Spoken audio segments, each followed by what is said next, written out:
जिंदगी में एक चीज होती है जिसे कंप्रोमाइज कहते हैं। पुरसुकून जिंदगी गुजारने के लिए इसकी बहुत जरूरत पड़ती है।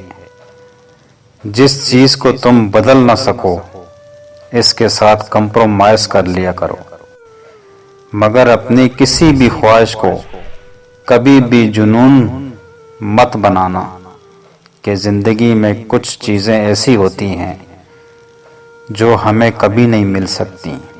चाहे हम रोएं या बच्चों की तरह एड़ियां रगड़ें, वो किसी दूसरे के लिए होती हैं, मगर इसका ये मतलब नहीं कि जिंदगी में हमारे लिए कुछ होता ही नहीं। कुछ न कुछ हमारे लिए भी होता है।